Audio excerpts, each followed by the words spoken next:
নিশ্চয়ই গণমাধ্যমে খবরটি দেখেছেন যে শেখ হাসিনা রয়টার্সকে একটি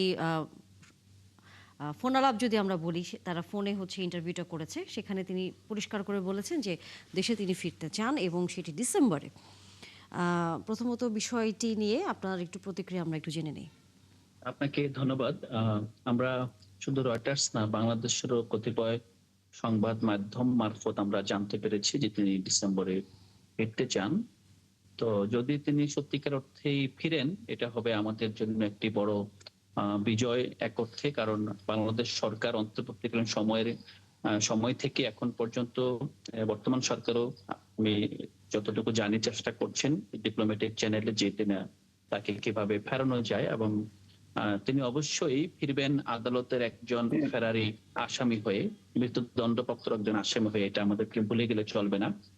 কিন্তু তাকে তার ফেরানি আমাদের মাঝে মানে কিছু কিছু মানুষের এবং কিছু মিডিয়ার যে একটা উচ্ছ্বাস দেখা যাচ্ছে যে তিনি ফিরবেন, হ্যাঁ, তিনি মনে হচ্ছে যে তিনি আসলে গণতন্ত্র ফেরাতেই ফিরবেন।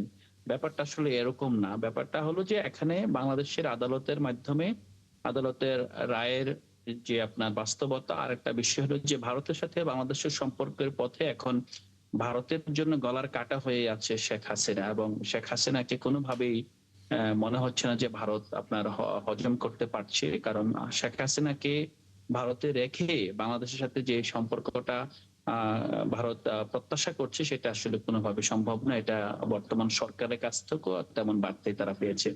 তো সেই প্রেক্ষিতে তার ফেরানোটা, যদি ফেরানো সত্যিকার অর্থে সম্ভব হয় এবং তিনি যদি এখানকার যে বিচারের মুখোমুখি হন তার নেতা কর্মীদেরকে সাথে নিয়ে, তা আমার মনে হয় এই এই ফেরাটাকে আমরা স্বাগতই জানাবো। এবং আমরা বাংলাদেশের গণতন্ত্রকামী এবং অ্যান্টি ফ্যাসিস্ট কোয়ালিশনের সকল শক্তির প্রতি প্রত্যাশা থাকবে জুলাই অগাস্টে গণহত্যার পাশাপাশি বিগত 17 বছরে যত ধরনের হত্যাকাণ্ড, গুম, খুন, লুণ্ঠন হয়েছে, সেই বিষয়গুলোর সুবিচার নিশ্চিত করার জন্য আমাদের সবাইকে সজাগ থাকতে হবে। আমাদেরকে আরেকটা বিষয় মাথায় রাখতে হবে যে বর্তমানে বাংলাদেশের অর্থনীতি যে অবস্থায় আছে, এই ভঙ্গুর অর্থনীতিকে আপনার চাঙ্গা করার জন্য যেই পরিমাণ অর্থ শেখ হাসিনার সরকারের সময়ে তার প্রত্যক্ষ নির্দেশনায় বাংলাদেশ থেকে পাচার হয়েছে, তারই আপনার পালিত ব্যবসায়ীদের মাধ্যমে, সেই টাকাও যদি তাদের সাথে তারা ফেরত নিয়ে আসতে পারে, তাহলে এটা আমাদের জন্য আরো ভালো হবে। কারণ at the end Sheikh Hasina বাংলাদেশের একটা আপনার আদালতের রায়প্রাপ্ত আসামি। যে আসামিকে ফেরত আনার সমূহ অধিকার এবং সাংবিধানিক এবং সার্বভৌমত্ব রক্ষার যেই আমাদের কমিটমেন্ট, সেই জায়গায়ও এটা আমাদের উচিত এবং এটা আমাদের একটা আপনার সবারই আপনার প্রত্যাশা হওয়া উচিত আর কি। সো আমি বিষয়টাকে ইতিবাচক ভাবে দেখছি। এটাকে ঠিক স্যাটার হিসেবে আপনার জি। নেবেন না, আসলে এটা কি না, না, সিরিয়াসলি বলছি অবশ্যই। যে কিন্তু তার ফেরা আপনি আসাটা একটা কথা আমাদের বলেছিলেন ন্যায় যে বিচারের জন্য কিছু গুরুত্বপূর্ণ। মিডিয়া হোক অথবা কিছু ব্যক্তির ভিতরে আপনি ভিন্ন মত দেখতে পাচ্ছেন। আ কি ধরনের ভিন্ন মত আপনি দেখতে পাচ্ছেন এই বিষয়ে? মানে এই বিষয়ে তো কোনোভাবেই আলাদা হওয়ার সুযোগ নেই। অবশ্যই আমরা সবাই তো চাবো যে সে যদি দেশে আসে তাকে বিচারের মুখোমুখি কাঠগড়ায় অবশ্যই দাঁড়াতে হবে। না, প্রথমত আমাদের কিছু মিডিয়ায় দেখা যাচ্ছে যে আপনার শেখ হাসিনার আগেও ইনফরমাল বক্তব্য ফলো করে প্রচার করেছে। এবং এখন যে বক্তব্য, এই বক্তব্যগুলো বাংলাদেশের, যেমন আপনি দেখেছেন রয়টার্স প্রকাশ করেছে, পাশাপাশি তার আগে যে আনন্দবাজার পত্রিকা যেটা প্রকাশিত হয়েছিল, এগুলো ছিল মোবাইল সাক্ষাৎকার। আন্তর্জাতিক জার্নালিজমে মোবাইল সাক্ষাৎকার কেবলমাত্র আপনার দণ্ডপ্রাপ্ত আসামি কিংবা ওসামা বিন লাদেনের মতো ব্যক্তির ক্ষেত্রে, মোল্লা ওমরের ক্ষেত্রে যখন তারা অন্তরীণ ছিল তখন আমরা দেখেছি। কিন্তু আমরা যদি সত্যিকার অর্থে আপনি জার্নালিজম চর্চা করতে চান, তাহলে যে ব্যক্তির সাক্ষাৎকার নিবেন, সেই ব্যক্তির সাক্ষাৎকার নেওয়ার আপনার এটা এমন না যে আপনি ইমেল করেছেন, ইমেলে জবাব দিয়েছে অথবা মোবাইলে নিয়েছেন, সেটা রেকর্ড থাকতে হবে এবং আপনার সেটার ফর্মাল প্রসিডিউর লাগবে, কোথায় সাক্ষাৎকার নেওয়া হয়েছে সেই তথ্য লাগবে। আমরা কিন্তু সেগুলো দেখিনি। সো এখানে মানে বাংলাদেশে বর্তমানে যে অবস্থাটা হয়েছে, শেখ হাসিনা এবং আওয়ামী লীগের যে লুণ্ঠিত সম্পদ বিশ্বের বিভিন্ন দেশের মাধ্যমে, বিভিন্ন প্রভাবশালী আপনার সংবাদ সংস্থার মাধ্যমে তারা বাংলাদেশে প্রভাব বিস্তার করার চেষ্টা করছে। আপনি নিশ্চয় অবগত আছেন যে আপনার 5 আগস্টের পরপরই কিন্তু জয়ের নেতৃত্বে একটা বড় অঙ্কের টাকা দেওয়া হয়েছে আমেরিকায় লবিস্ট ফার্ম নিয়োগ করার জন্য। যেই ফার্মের মূল কাজ ছিল বাংলাদেশের জুলাই গণহত্যার বিচারে বাধাগ্রস্ত করা এবং অন্তর্বর্তীকালীন সরকারকে কিন্তু ডিস্টেবলাইজ করা, সকল বাংলাদেশের তো ধরনের কোনো পদক্ষেপ গ্রহণ সংবাদ করা। মাধ্যম তো তার ইন্টারভিউ নেয়নি এবং আ স বাংলাদেশের সংবাদ মাধ্যম একজন ফেরারি আসামির, দণ্ডপ্রাপ্ত আসামির সাক্ষাৎকার অনুবাদ করতে প্রকাশ করতে পারে কিনা সেই প্রশ্ন এটা সংবাদ মাধ্যমের কাছে আমাদের থাকবে।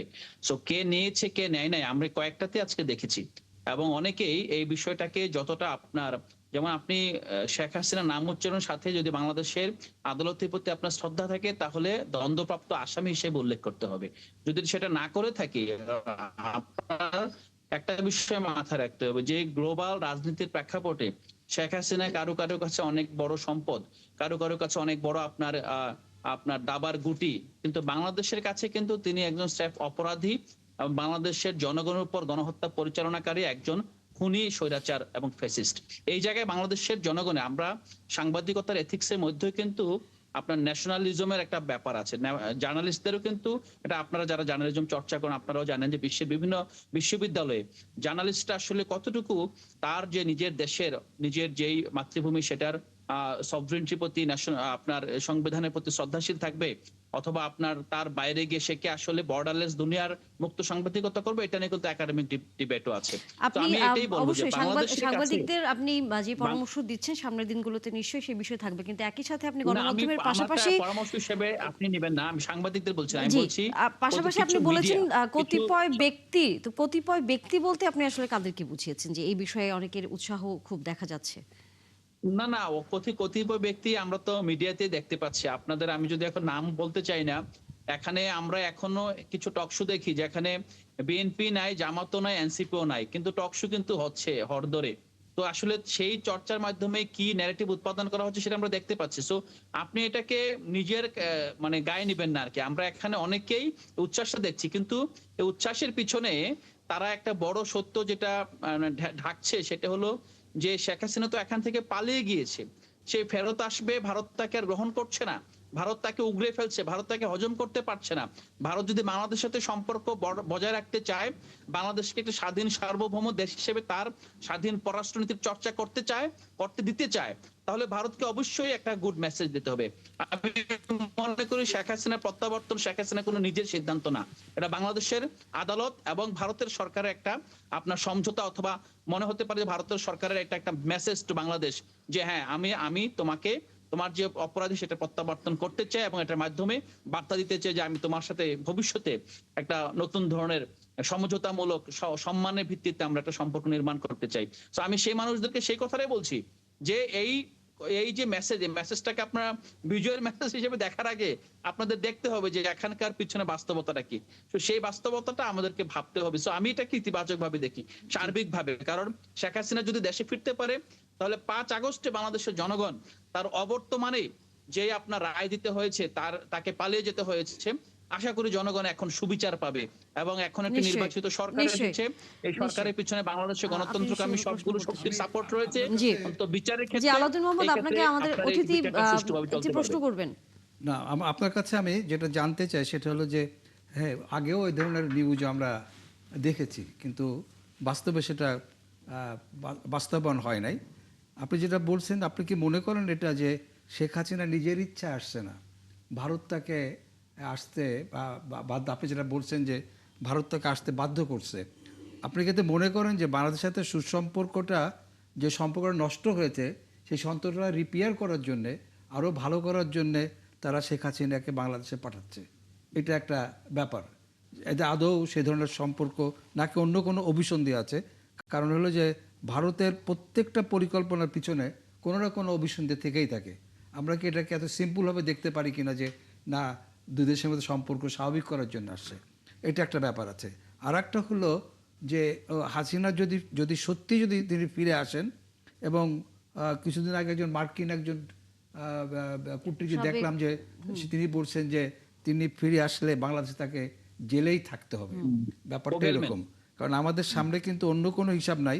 হিসাব একটা আছে জাতিসংঘের যে রিপোর্ট, এই রিপোর্টটা হলো আমাদের সামনে সবচেয়ে বড় যে রিপোর্টে বলা হয়েছে যে এই গণহত্যার সঙ্গে যারা জড়িত তারা কেউ যেন দায় মুক্তি না পায়, এটা কিন্তু রিপোর্টে আছে। এটা একটা ব্যাপার কিন্তু আছে।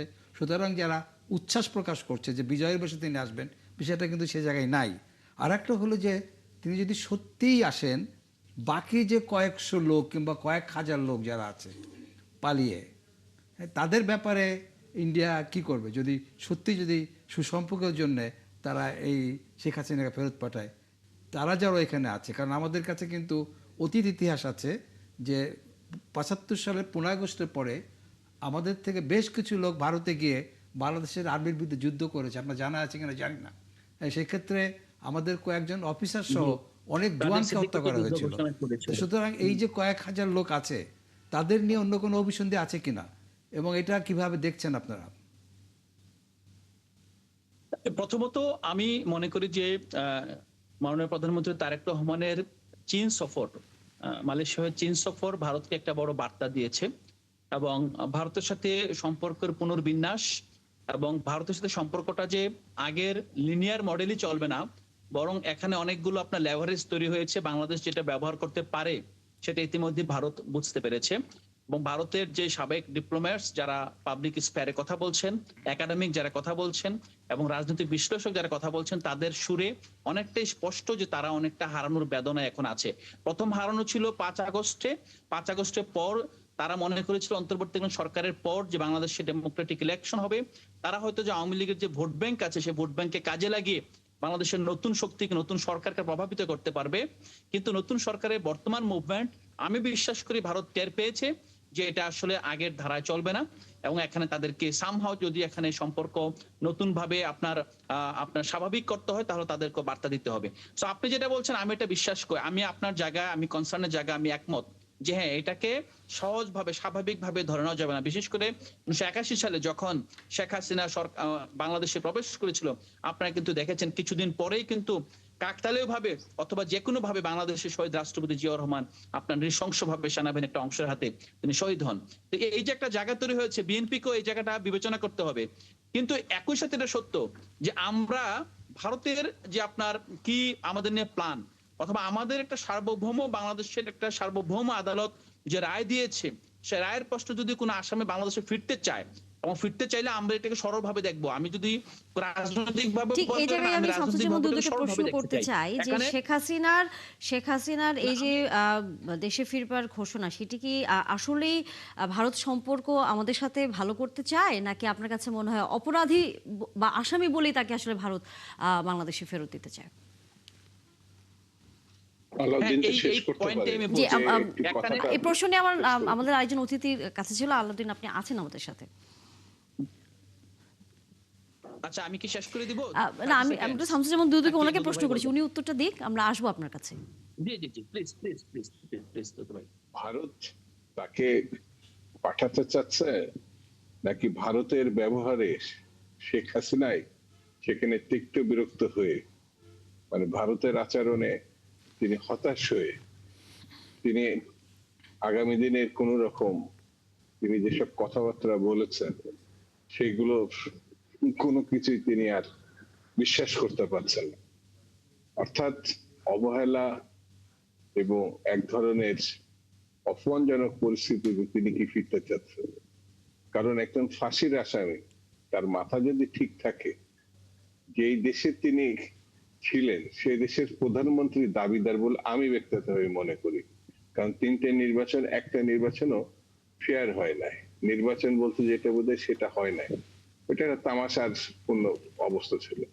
আর গণ অভ্যুত্থানের আগে তিনি যে গণহত্যার একজন মানে প্রধানমন্ত্রী, একটা নৃশংস প্রধানমন্ত্রী, ফ্যাসিস্ট প্রধানমন্ত্রী, সেই যে গণহত্যাটা চালিয়েছেন, নিপীড়নটা করেছেন, আর তার পাশাপাশি সুদীর্ঘ একটা সময়ে মানে সীমাহীন লুটপাট এবং যেটা পাচার করেছেন মানে বিদেশে, এই দুটি পরিস্থিতির মুখোমুখি থাকা অবস্থায় এবং বাংলাদেশে একটি বিচারও অনুষ্ঠিত হয়েছে এবং রায়ও ঘোষিত হয়েছে, সেই রায়ে তার ফাঁসি।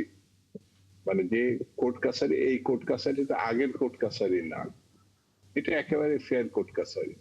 এই কোর্ট কাছারির মধ্য দিয়ে তার ফাঁসি হয়েছে, যৌক্তিক কারণে ফাঁসি হয়েছে।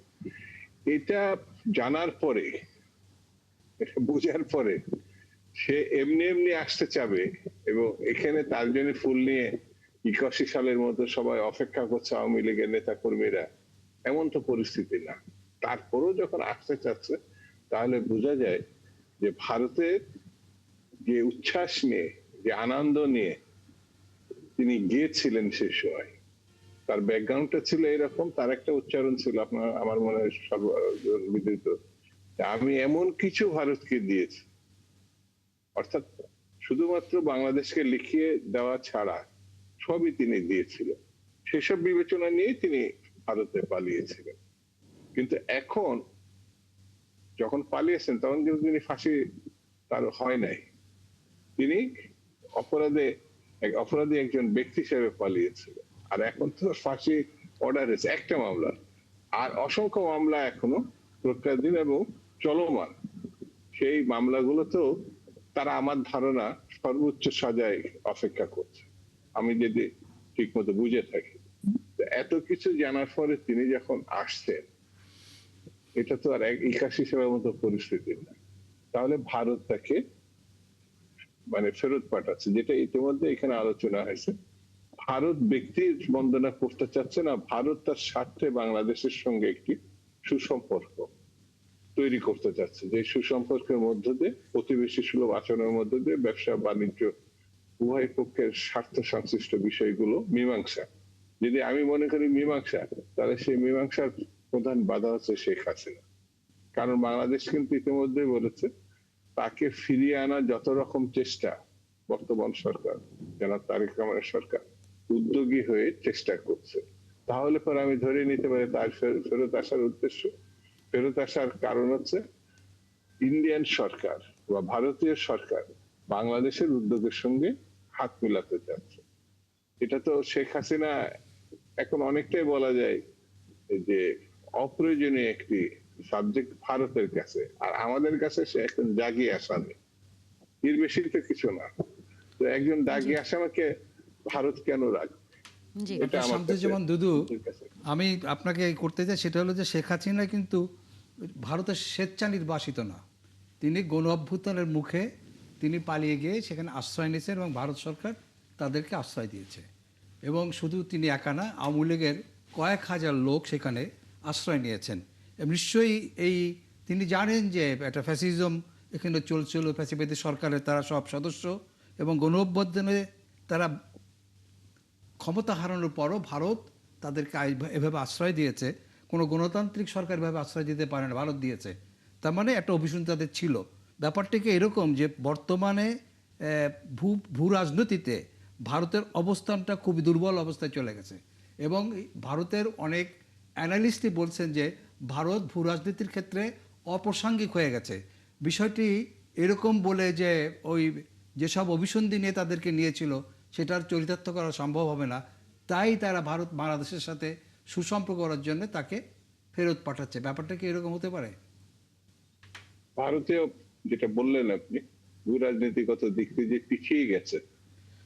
মাননীয় প্রধানমন্ত্রীর চীন সফর এবং সফল চীন সফরের বিষয়টির পরে ভারত কিন্তু এটা মন্তব্য করেছে, সেটা বাংলাদেশ এবং চীনের নব সম্পর্ক এবং উদীয়মান সম্পর্ক, যেটা আমরা যেভাবে ব্যাখ্যা করি না কেন, সেই সম্পর্কে ভারত থেকে যে এইদিকে মুখ ঘুরে গেছে সেটা ভারতও বুঝতে পারছে।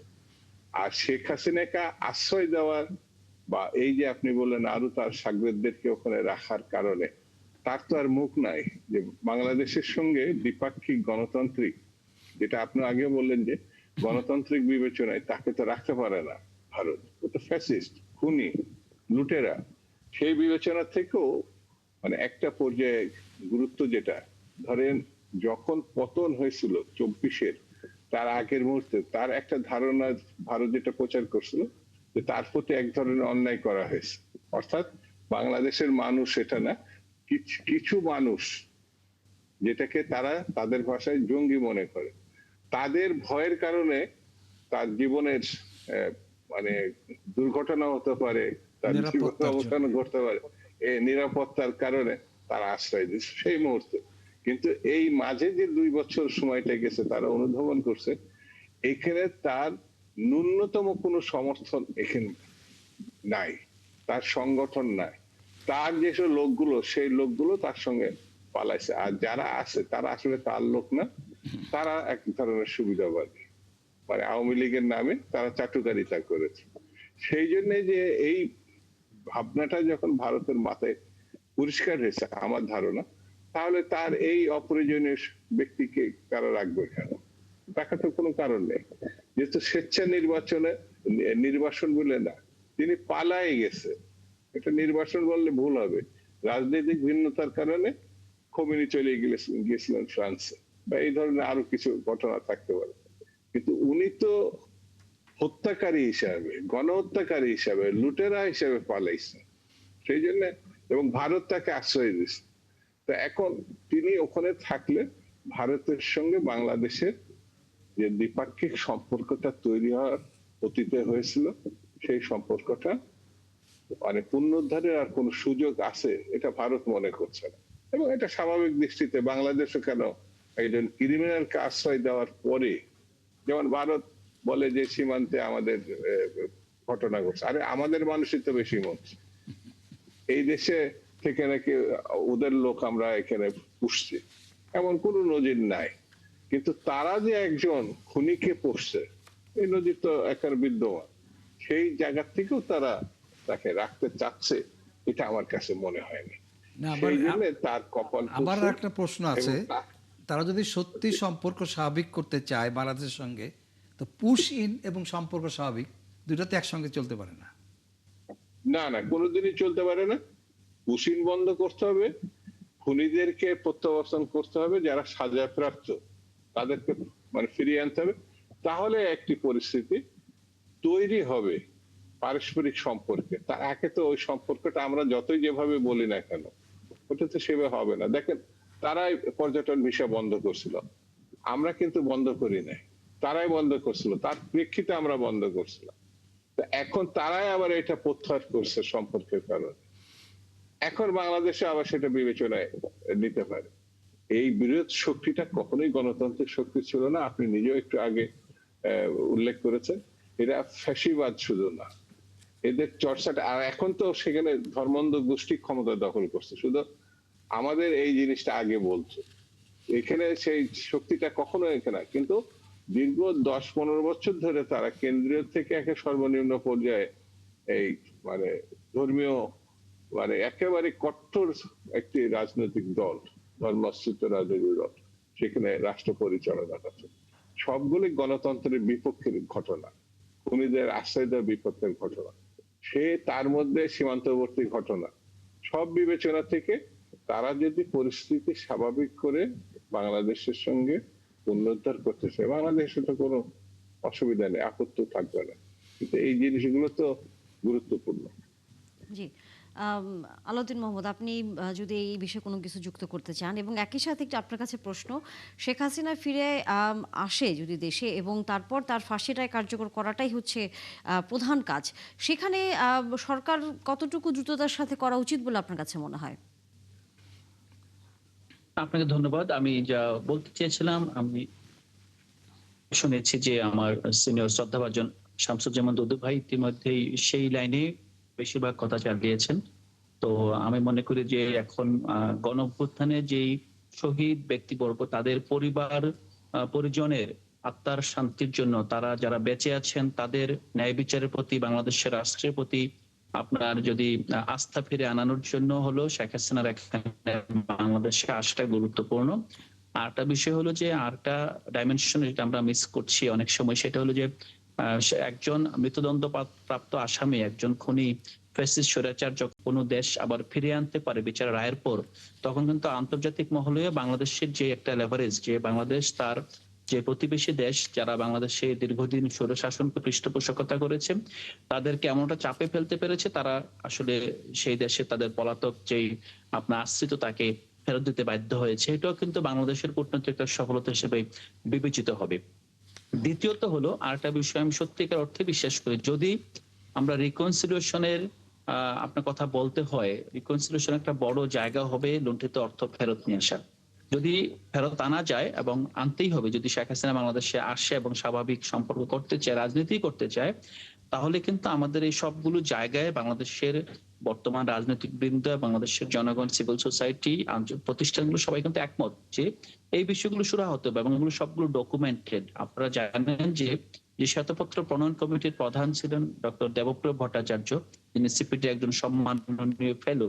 তো তারা কিন্তু এমন না যে বিএনপি সরকার কিংবা অন্তর্বর্তী সরকার কিংবা বিশেষ সরকারের প্রতি আপনার অনুগত, বরং তারা বাংলাদেশের সিভিল সোসাইটির স্ট্রং ভয়েস হিসেবে সর্বমহলে বিবেচিত।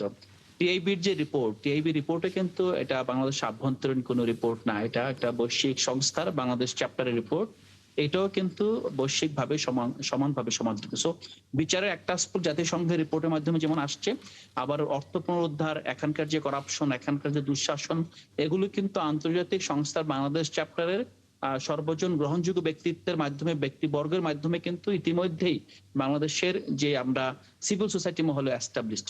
সো আমি মনে করি যে বাংলাদেশের মহলের সাপোর্ট আপনার সরকার পাবে, সরকারের যে প্রতিষ্ঠানগুলো এই বিচার বাস্তবায়ন করবে সেটা পাবে। নিশ্চয়ই আমরা আসলে সে প্রত্যাশা